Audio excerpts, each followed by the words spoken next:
ప్రసంగించవలసిందిగా మీ అందరి కరతాళ ధ్వనుల మధ్య సాదరంగా ఆహ్వానిస్తున్నాం.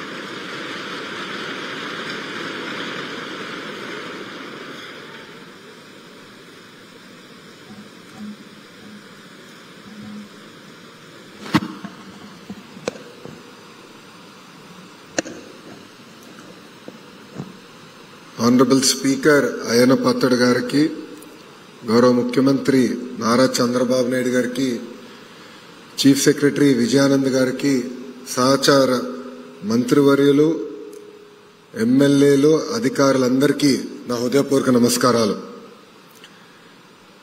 ఈరోజు నాకు చాలా ఆనందంగా ఉంది. ఎందుకంటే 175 నియోజకవర్గాల్లో సుమారుగా 7 లక్షల మందితో మీరందరూ పోటీపడి ఒక పక్కన ఎస్సే రైటింగ్, ఎలక్యూషన్, క్విజెస్ లో పాల్గొని నంబర్ 1 స్థానం సాధించి మీరందరూ ఇక్కడికి వచ్చి ఈ మాక్ అసెంబ్లీలో పాల్గొంటాం. నిజంగానే నాకు చాలా చాలా ఆనందంగా ఉంది.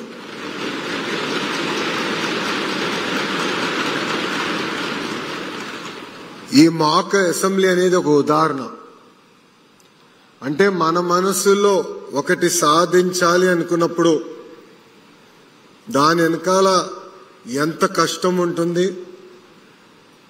ఇక్కడ ఈ వేదిక పైన పెద్దలందరినీ కన్విన్స్ చేసాల్సి వచ్చింది. నా ఆలోచన అయితే శాసనసభలోనే పెట్టాలని గౌరవ స్పీకర్ గారితో కూడా నేను అనేక సార్లు చర్చించాను. అప్పుడు ఆయన పార్లమెంట్ ప్రాక్టీసెస్ రూల్ బుక్ తీసుకొచ్చి అసెంబ్లీలో పెట్టలేం కానీ అసెంబ్లీ ప్రాంగణంలో పెట్టే బాధ్యత నేను తీసుకుంటానని గౌరవ స్పీకర్ గారు చెప్పారు. అయినా నేను ఒప్పుకోలేదు. ఆయనతో చివరి దశ వరకు కూడా పోరాడా. కానీ ఆ పోరాటం ఫలితమే ఈరోజు ఇక్కడ మన మాక్ అసెంబ్లీ ఏర్పాటు చేసుకుంటాం జరిగింది. ఇది చూసిందా నాకు అనిపించింది, నేను స్కూల్కి వెళ్లే సమయంలో కూడా మాక్ అసెంబ్లీ ఉంటే బాగుండేదని. అప్పుడే రూల్స్, పార్లమెంట్ ప్రొసీజర్స్ ఇవన్నీ తెలుసుకున్నాక అవకాశం ఉండేది. నాకు అవకాశం దక్కలేదు, మీకు ఈరోజు అవకాశం దక్కింది. ఈరోజు మనం చూసింది living class room of democracy. మీరు ఇక్కడ చూస్తే స్పీకర్ ని మనం ఎట్లా ఎన్నుకోవాలి, షార్ట్ డిస్కషన్స్ అంటే ఏంటి, కాలింగ్ టు అటెన్షన్ డిస్కషన్ అంటే ఏంటి, 0 అవర్ అంటే ఏంటి, బిల్స్ ఎలా ఇంట్రడ్యూస్ అవుతాయి, బిల్స్ పైన ఎట్లా చర్చ జరుగుతాయి, ఇవన్నీ కూడా మీరు ఈరోజు చూస్తాం జరిగింది. దీంట్లో అనేక ప్రశ్నలు కూడా మీరే రూపొందించారు, బిల్స్ కూడా మీరే తీసుకొచ్చారు. ఇది కేవలం ఒక్కసారే కాదు, ఎవ్రీ ఇయర్ యాక్టివిటీ చేయాలనేది మన ప్రభుత్వం లక్ష్యం. రైతుల సమస్యలపైన మాట్లాడాం. పిల్లలు చిన్న వయసులో సెల్ ఫోన్లకు ఎట్లా ఎడిక్ట్ అవుతున్నారో కూడా మనం చర్చించాం. యాంటీ డ్రగ్స్ క్యాంపెయిన్ గురించి కూడా మనం మాట్లాడటం జరిగింది. ఇది నేను మీ అందరికీ విషయం చెప్పాలనుకుంటున్నా. డెమోక్రసీ అనేది సర్వైవ్ అవ్వాలంటే దానికి ఒక డిసిప్లిన్, డెకోరం, రెస్పెక్ట్ చాలా చాలా అవసరం. శాసనసభకు వచ్చినప్పుడు ఎమోషన్స్ ఉంటాయి. ఒక బిల్ పైన మనకు చాలా ఎమోషన్ ఉంటుంది, లేదంటే ఒక క్వశ్చన్ పైన ఎమోషన్ ఉంటుంది, మాట్లాడాలనిపిస్తుంది, ఒక దశలో యుద్ధం చేయాలని కూడా అనిపిస్తుంది. కానీ ఎప్పుడైతే ఒక డిసిప్లిన్, డెకోరం, రెస్పెక్ట్ ఉంటుందో అప్పుడే పార్టిసిపేటరీ డెమోక్రసీ అనేది ఏర్పడుతుంది. ఇదే రోజు అంటే 26 నవంబర్ కానీ 1949లో భారతదేశం మన రాజ్యాంగాన్ని అమలు చేస్తాం జరిగింది.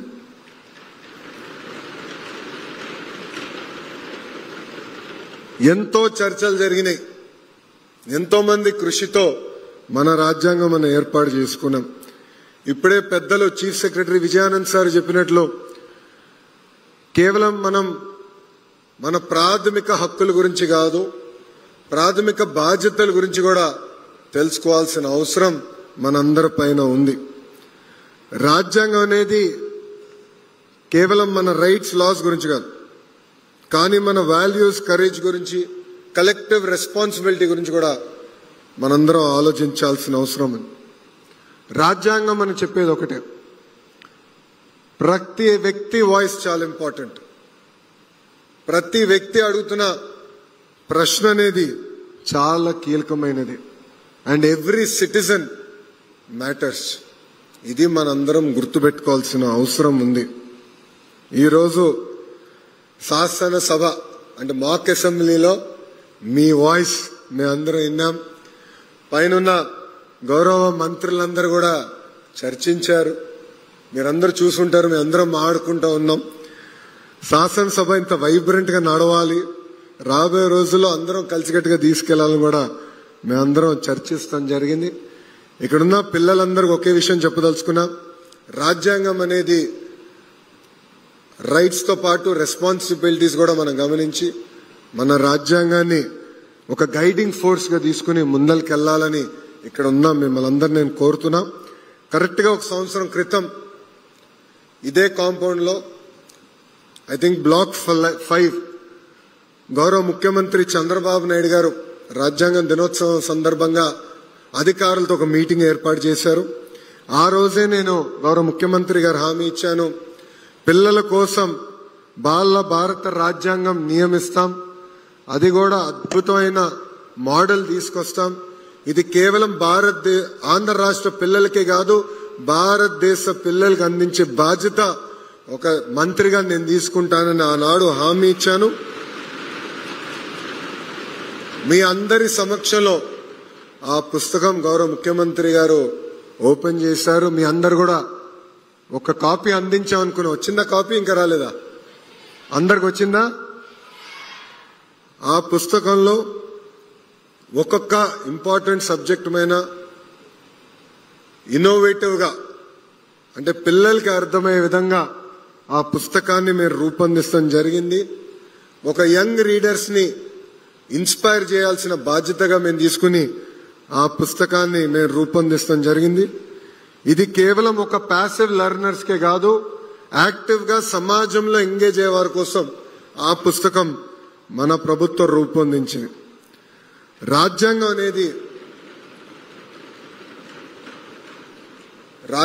అనేది భారతదేశాన్ని ఒక సోల్ లాంటిది. అందుకే ఆ పుస్తకంలో ఇన్స్పైరింగ్ టేల్స్ అంటే మహాత్మా గాంధీ గారి గురించి, బాబాసాహెబ్ అంబేద్కర్ గారి గురించి, నెహ్రూ గారి గురించి, సర్దార్ వల్లభాయ్ పటేల్ గారి గురించి, మౌలానా ఆజాద్ గారి గురించి, ఇట్లా అనేక మంది మహనీయుల గురించి కూడా మేము ఆ పుస్తకంలో రూపొందిస్తాం జరిగింది. నేను ఈ కార్యక్రమం రూపొందించిన తర్వాత మంగళగిరికి చెందిన కనక పుట్లమ్మ గారిని, ఎక్కడున్నావు తల్లి? మంగళగిరి శాసనసభ్యురాలు, అదిగో తల్లి అక్కడుంది. తల్లిని నేను ఇంట్లో పిలిపించుకుని ఈ మీటింగ్ వచ్చే ముందల నిన్న కలుస్తాం జరిగింది. వాళ్ళ కుటుంబం స్టోరీ అంటే నిజంగానే నేను చాలా ఇన్స్పైర్ అయ్యా. వాళ్ళ తండ్రి పోలియోతో బాధపడుతూ తల్లిదండ్రులు పొద్దున 3:30కి లేసి ఏకంగా కూరగాయల కొనుగోలు చేసి ఆ కూరగాయలు అమ్మి ఇల్లుని చూసుకుంటే, ఇక్కడున్న చెల్లమ్మ, ఆమెకున్న చెల్లి ఇద్దరు వాళ్ళే రెడీ అయ్యి పొద్దున స్కూల్కి వెళ్ళి బాగా చదివి ఆమె ఈరోజు ఒక క్లాస్ టాపర్ గా మన ముందర నిలబడుతుంది. ఇట్లా మీ అందరి సక్సెస్ లో తల్లిదండ్రుల కృషి చాలా ఉంది, వాళ్ళ కష్టం చాలా ఉంది.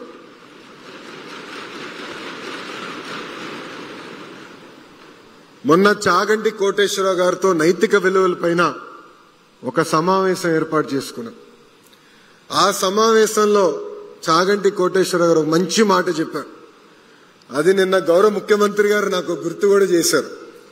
ఆ మాట ఏంటంటే, మనం తీసుకోబోయే నిర్ణయం ఒక్కసారి ఆలోచించి ఇది మన తల్లికి చెప్పగలుగుతామా చెప్పలేమా చెప్పలేకపోతే ఆ నిర్ణయం మనం తీసుకోకూడదు, చెప్పగలితే ఆ నిర్ణయం తీసుకోవాలని చాలా సింపుల్ గా చెప్పారు.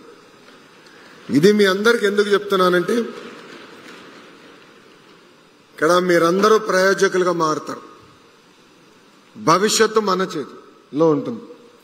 గౌరవ ప్రధానమంత్రి శ్రీ నరేంద్ర మోడీ గారు వికసిత్ భారత్ అంటే 2047కి భారతదేశం ఒక డెవలప్డ్ దేశంగా తయారు చేయాలని మనందరికీ పిలిపించారు. ఇది కేవలం ప్రజాప్రతినిధులు ఐఏఎస్ అధికారులతోనే సాధ్యం కాదు.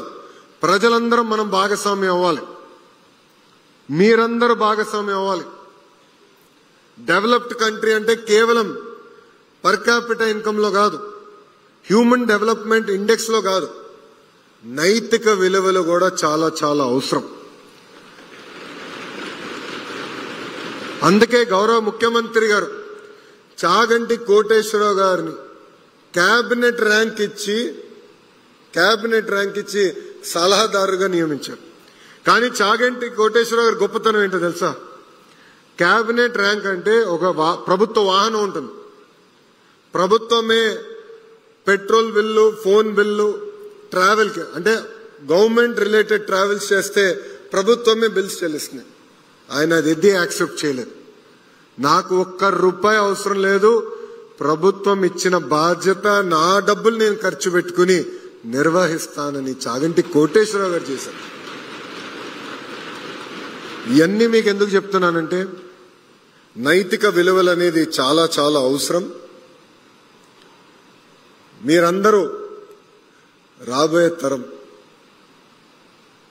మీ అందరి కోసం మేము అహర్నిశలు కష్టపడుతున్నాం. మీరు చూస్తే ప్రజాప్రభుత్వం వచ్చిన తర్వాత 1 క్లాస్ 1 టీచర్, ఇక్కడ చాలా మంది పిల్లలు తెలుసు, ప్రాథమిక పాఠశాలలో 1st class to 5th class కొన్ని స్కూల్స్ లో ఒకే టీచర్ ఉంటారు. ఇప్పుడు కూడా ఉన్నారు, అన్ని సమస్యలు పరిష్కరించే ఉన్నారు. కానీ కనీసం 9600 పాఠశాలలో 1 క్లాస్ 1 టీచర్ మేము తీసుకొచ్చాం. మీరు చూసారు, మెగా పేరెంట్ టీచర్ మీటింగ్ కూడా ఏర్పాటు చేశాం. ఎందుకంటే మీరు ఉపాధ్యాయులు తల్లిదండ్రుల అనుసంధానం అవ్వాల్సిన అవసరం ఉంది. నేను మళ్ళీ రిపీట్ చేస్తున్నా, ఇక్కడున్న పిల్లలు, ఉపాధ్యాయులు, తల్లిదండ్రుల అనుసంధానం అవ్వాల్సిన అవసరం ఉంది. ప్రభుత్వం చేయాల్సిన బాధ్యత మేము నెరవేర్చాల్సిన బాధ్యత మేము చేస్తాం, ఎలాంటి సందేహం లేదు. కానీ మనం ప్రయోజకులుగా మారాలి. సమాజాన్ని మనం లీడ్ చేయాలంటే తల్లిదండ్రుల బాధ్యత కూడా చాలా ఉంది. ఈరోజు క్రమశిక్షణ పట్టుదల నాలో ఉందంటే దాని కారణం నా తల్లి భువనేశ్వరి గారు. చిన్న వయసు నుంచి మీ తల్లిదండ్రులు మిమ్మల్ని కొడతారో లేదు నాకు తెలియదు, కానీ చిన్నప్పుడు మా అమ్మ నన్ను కొట్టేది. ఒక్క చిన్న తప్పు చేసినా గట్టి కొట్టేది. ఇప్పుడు కూడా ఒక పదం అటు ఇటు తూలినా ఇమ్మీడియట్ గా నాకు మెసేజ్ పెడుతుంది, నువ్వు మాట్లాడి నాకు ఇష్టం లేదు, ఇట్లా నువ్వు మాట్లాడకూడదని ఇప్పుడు కూడా చెప్తాను. సో అందుకే తల్లిదండ్రుల బాధ్యత కూడా ఉంది. అందరినీ మేము అనుసంధానం చేశాం. ఇంతేకాకుండా నేను కూడా కోరేది, ఇక్కడున్న మీ అందరి నుంచి కొన్ని విషయాలు ఉన్నాయి. తెలుగు వాడక భాషల్లో కొన్ని పదాలు ఉంటాయి,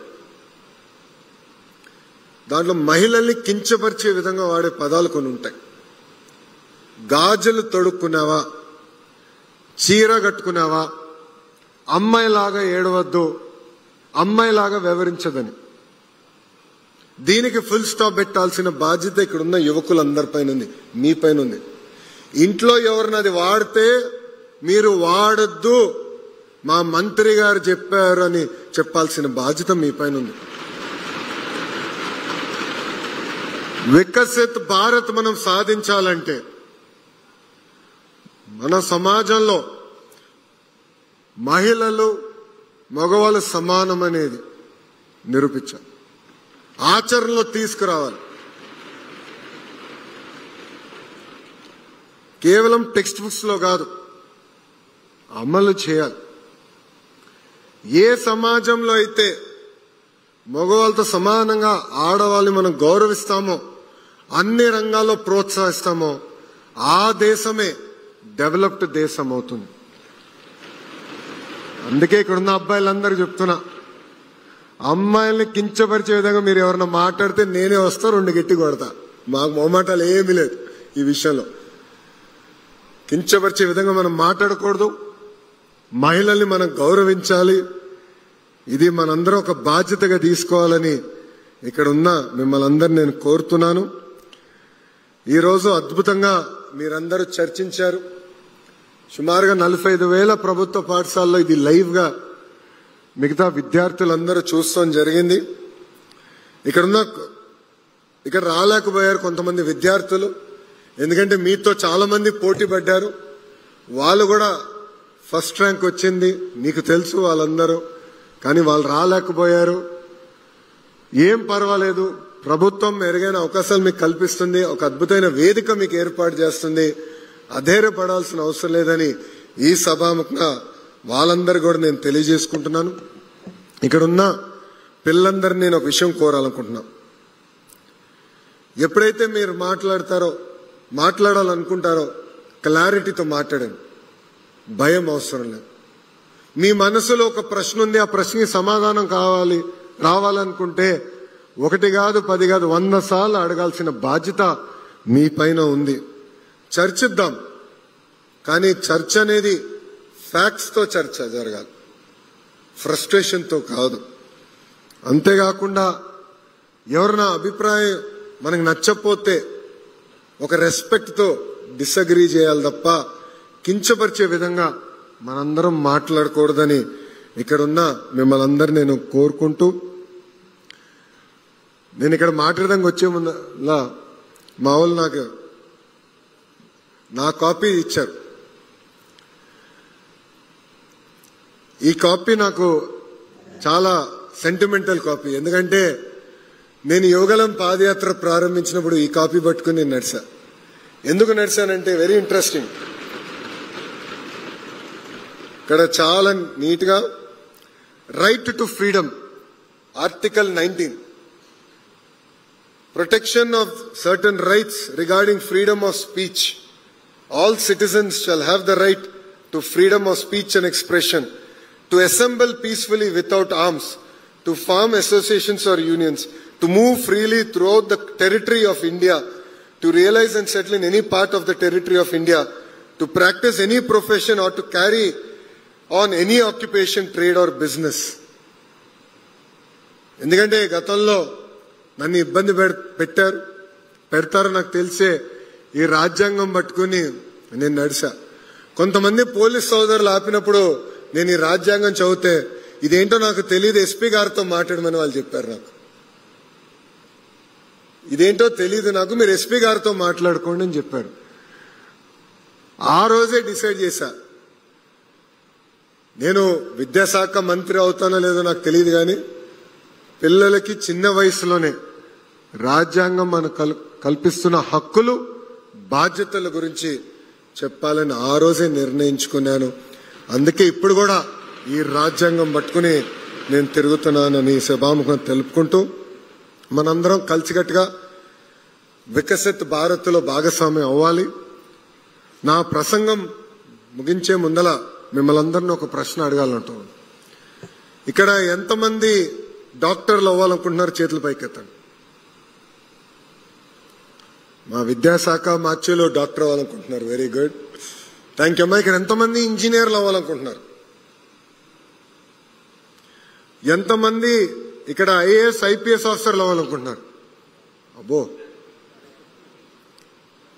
మీరెక్కున్నారు. ఓకే, చేతుల కింద దించండి. ఎంతమంది రాజకీయ నాయకులు అవ్వాలనుకుంటున్నారు? 5గురేనా? 6గురేనా? ఎట్లా? మళ్ళీ వికసిత్ భారత్ ఎలా సాధిస్తో చెప్పండి. రాజకీయాల్లో మీరందరూ భాగస్వామ్యం అవ్వాలి. You have a role to play. రాజకీయాల్లో కొన్ని విషయాలు మనకు నచ్చకపోవచ్చు, మనం ఏకీభవించవచ్చు, కానీ సమాజంలో ఏ మార్పు అయితే మనం ఆశిస్తున్నామో రాజకీయాలకు వచ్చి పోరాడి శాసనసభలో అడుగుపెట్టి మార్పు తీసుకురావాల్సిన బాధ్యత మనందరి పైన ఉంది. ఇక్కడ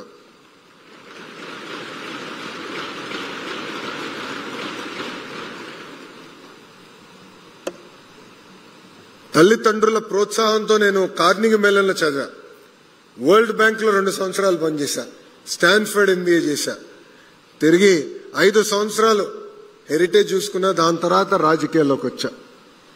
స్టాన్ఫర్డ్ లో ఒక ఎస్సే ఉంది, ఇప్పుడు కూడా ఎస్సే ఉంది. ఆ ప్రశ్న ఉంటుంది, what matters to you most and why. So Stanford MBAకి అప్లై చేయాలంటే మార్క్స్ తో పాటు ఎస్సేస్ రాయాలి. నేను రాసినప్పుడు 2 ఎస్సేలు ఉన్నాయి, ఇప్పుడు పెంచారంట 4 ఉన్నాయి. కానీ ఈ ప్రశ్న ఇంకా ఉంది, what matters to you most and why. ఆ రోజు నేను ఏదైతే ఎస్సేలో రాశానో అదే నేను ఆచరించాను. పబ్లిక్ సర్వీస్కి రావాలి, పాజిటివ్ లీడర్షిప్ తీసుకురావాలి. అప్పుడే సమాజంలో ఏ మార్పు అయితే మనం ఆశిస్తున్నాం అది మనం సాధించగలుగుతామని నేను చెప్పాను. సో ఇక్కడున్న మిమ్మల్ని అందరూ కూడా నేను కోరుతున్నాం, కొన్ని రాజకీయాల్లో అన్నీ నచ్చితే అన్నాం, కానీ అది మార్చాలంటే రాజకీయాల్లోకి వచ్చే మనం మార్చగలుగుతాం. అది ఇక్కడ ఉన్న మీరు అందరూ ఆలోచించాలని సభాముఖంగా నేను కోరుకుంటూ, రాజకీయాల్లో పాల్గొనాలి, చర్చించాలి, ఇంట్లో కూడా మాట్లాడాలి. ఏం జరిగింది ఈరోజు, కుదిరితే న్యూస్ పేపర్ కూడా చూడాలి, ఎంబైబ్ చేసుకోవాలి. ఏ ప్రొఫెషన్కి వెళ్ళినా, రేపు మీరు ఒక IAS అధికారి అయినా, IPS అయినా, ఒక డాక్టర్ అయినా, ఇంజనీర్ అయినా, లేదంటే ఆర్ట్స్లోకి వెళ్ళినా, ఒక ఆర్కిటెక్ట్ అయినా, ఎనీ ఫీల్డ్, లాయర్ అయినా, ఎనీ ఫీల్డ్, చట్టాలు చేసేది చట్టసభలు. మనం ఆ ఫీల్డ్ లో ముందరికెళ్ళాలి, ఎలా వెళ్ళాలని ఫ్రేమ్వర్క్ ఇచ్చే చట్టసభలు. అందుకే ఆ చట్టసభల్లో కూడా మీరు అడుగు పెట్టాలని నేను ఈ సభాముఖంగా మిమ్మల్ని అందరినీ నేను కోరుకుంటూ, మీకు ఇంకా టైం ఉంది, ఎందుకంటే ఇక్కడ 8th క్లాస్ నుంచి 10th క్లాస్కే టైం ఉంది. ఇప్పుడే రాజకీయాల్లోకి రమ్మని నేను చెప్పట్లేదు, కానీ always keep this in mind. Think about us, think about politics, think about the change you want to bring in politics, think about the positive leadership you want to see in politics, and debate, discuss. And చివరిగా మిమ్మల్ని అందరినీ ఒకటే కోరుతాను, మీరు ఏ రంగానికి వెళ్ళినా, ప్రపంచంలో ఏ దేశానికి వెళ్ళినా, make Andhra Pradesh proud and make India proud.